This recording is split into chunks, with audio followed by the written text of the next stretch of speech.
más un mensaje. No se empuje. Sí, señor. ¿Sí se van a dejar llegar? ¿Qué tal? Gracias. Hay quienes están pidiendo ante una posibilidad de una reforma electoral que pudiera haber más recursos privados siempre y cuando sean bien fiscalizados. Esto con el fin de que no se arroguen tanto. Bueno, los recursos de los partidos políticos, sean los que provienen del erario público, financiamiento público, tanto federal como local, y los recursos que provienen del financiamiento privado son fiscalizados. Hoy en día, la mayor cantidad de recursos que el Instituto Nacional audita a los partidos políticos provienen del erario público. En unos meses más, en noviembre, el Instituto Nacional Electoral estará conociendo de los dictámenes, en donde se conocerá el gasto de los partidos políticos en 2018, y es muy probable que se repita lo que ha venido ocurriendo, es decir, que alrededor entre el 15 y eventualmente el 20% de los recursos provienen de financiamiento privado. Hoy hay ciertos límites en la propia legislación, topes tanto individuales como colectivos para el financiamiento privado en sus distintas modalidades. Así que pues, es una discusión que le corresponde a los propios legisladores. Lo que creo que es importante preservar en todo caso es esa premisa que desde 1996 ha articulado al sistema de partidos en nuestro país, es decir, la preeminencia del financiamiento público como una garantía de la equidad en las condiciones de la competencia, que por cierto han permitido que a lo largo de los últimos 20 años hayamos tenido elecciones cada vez más competitivas, fuerzas políticas cada vez más robustas, que es algo que al final del día se traduce en un sistema democrático. Consejero, la consulta organizada por el Congreso de Baja California es legal. Miren, no es mi competencia en cuanto consejero presidente pronunciarme al respecto, pero he hecho pública ya mi posición en este sentido. Yo creo que, lo acabo de mencionar ahora en la plenaria de los legisladores del PRD, las reglas del juego, por supuesto que pueden modificarse en un sistema democrático, pero la propia Constitución establece cuáles son las reglas para cambiar las reglas. Y estos cambios tienen que ocurrir invariablemente antes de que el juego electoral se lleve a cabo. Toda modificación de las reglas después de que el juego se llevó a cabo tienen sentido para la siguiente elección. No se pueden aplicar retroactivamente porque eso implicaría que las y los ciudadanos, los actores políticos, las autoridades electorales actuamos sobre bases que no son ciertas. Y recuerden que uno de los principios constitucionales en esta materia, uno de los más importantes, es el de la certeza. Esto quiere decir que todos tienen que conocer cuáles son las reglas a las que van a sujetarse. Por otra parte, pues digamos que bienvenidos los mecanismos de consulta popular, pero los mecanismos de consulta popular evidentemente no pueden sustituir el procedimiento que la propia Constitución establece como fundamento de nuestra democracia. Que es la designación de quienes ocupan cargos públicos, por un lado, pero también el periodo que estos van a ocupar tiene que ser cierto y predeterminado antes de que las elecciones respectivas se lleven a cabo. Todo lo demás me parece que es una delicada vulneración a las reglas de la democracia. Y será la Corte, la Suprema Corte de Justicia, que es el guardián último en nuestro sistema de la Constitución y de los principios democráticos, constitucionales democráticos, quien tendrá inevitablemente que pronunciarse. Morena ya inició los trámites para reducirse el 75% del presupuesto que se le va a asignar, al menos al final de este año.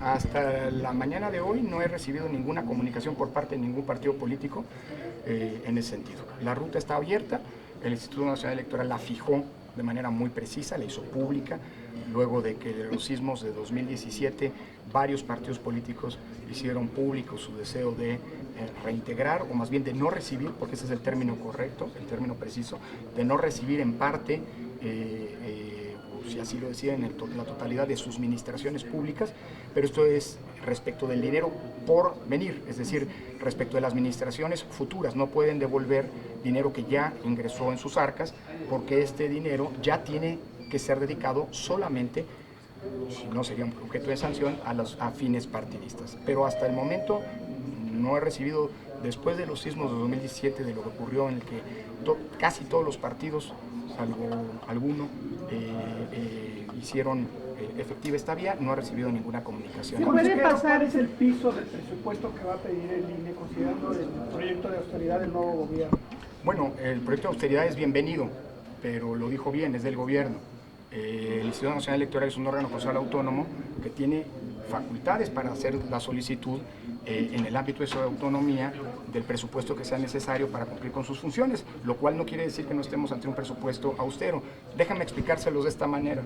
Nosotros lo que vamos a pedir para el próximo año es el monto de lo que pedimos para 2019, obviamente en términos reales, incluso con alguna disminución del orden del 1-2%, es un poquito menos de lo que pedimos el año pasado, bajo la premisa de que lo que pedimos el año pasado fue en su momento el presupuesto más bajo de la historia solicitado por el INE. Evidentemente, además de eso, hay que tomar en cuenta que el próximo año va a haber elecciones en 2 estados y que además va a arrancar el proceso electoral federal. En septiembre, la primera semana de 2020, de septiembre de 2020, va a arrancar la elección federal más grande de nuestra historia. Y hay una serie de obligaciones legales que no podemos obviar. Instalar cuando la ley lo dice, los consejos locales, instalar cuando la ley lo dice, los consejos distritales, empezar la producción, de hecho pagar la producción del papel seguridad con el que las y los ciudadanos votaremos en boletas que, como ustedes saben, deben hacerse en papel seguridad, es decir, una serie de irreductibles que si no contamos con ellos, se puede poner en grave riesgo la efectiva realización de las elecciones de 2021. Y aunque el Instituto Nacional Electoral ha pedido un esfuerzo de austeridad, estamos en la mejor disposición, hay tiempo, he estado en contacto con los coordinadores de varias bancadas parlamentarias en la Cámara de Diputados para poder explicar este presupuesto y para poder eventualmente poner sobre la mesa de los legisladores toda la información que sea necesaria para que no ocurra lo que ocurrió este año. Es decir, si hay un eventual ajuste de las reglas, al presupuesto que se solicite, que sea sin poner en riesgo, como ocurrió este año, las funciones esenciales del instituto, que al final del día no son otra cosa sino la garantía de los derechos de las y los ciudadanos a través de la emisión de la credencial para votar y la realización de las elecciones. ¿Qué porcentaje podría reducirse? Miren, nosotros hemos pedido un presupuesto austero y cualquier reducción va a implicar dejar de hacer cosas. Entre otras cosas, hoy estamos planteando dinero para poder instrumentar una prueba piloto, por ejemplo, para que junto con las elecciones de 2020 en Hidalgo y en Coahuila pueda comenzar a utilizarse de manera, insisto, como un piloto, una urna electrónica. Tenemos también tiempos muy acotados para poder instrumentar los mecanismos de votación electrónica para las y los mexicanos que viven en el extranjero y que en 8 estados podrán ejercer, así estamos esperando, su derecho al voto a través de Internet para las elecciones de 2021. Y esto que sirva como base para eventualmente poder utilizar esta modalidad en 2024. Es decir, si nosotros no instrumentamos esto gradualmente, podemos generar un problema hacia el futuro. Por eso estamos pidiendo los recursos que estamos pidiendo. Los recursos que estamos pidiendo son absolutamente justificables.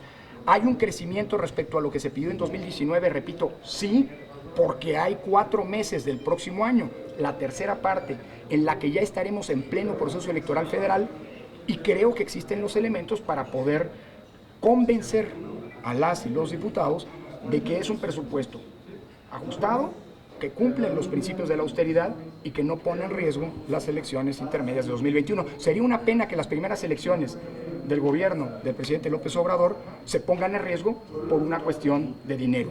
Dicho eso, nadie está en contra de las medidas de austeridad, las respaldamos y las hemos venido instruyendo. Mire, espérense al miércoles porque todavía, ahorita me voy corriendo a la Junta General Ejecutiva porque tenemos que aprobar justamente el proyecto de presupuesto y el miércoles en el Consejo General se aprobará, es del conocimiento público. Espérenme nada más para cumplir esa formalidad. ¿Espacio para más reducción entonces?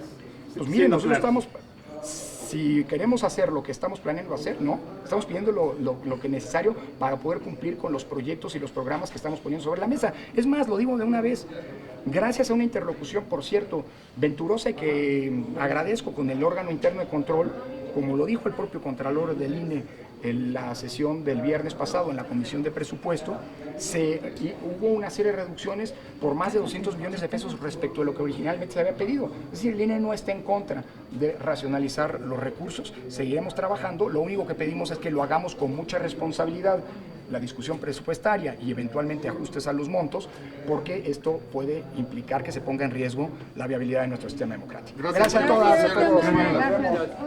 Nos vemos en el consejo.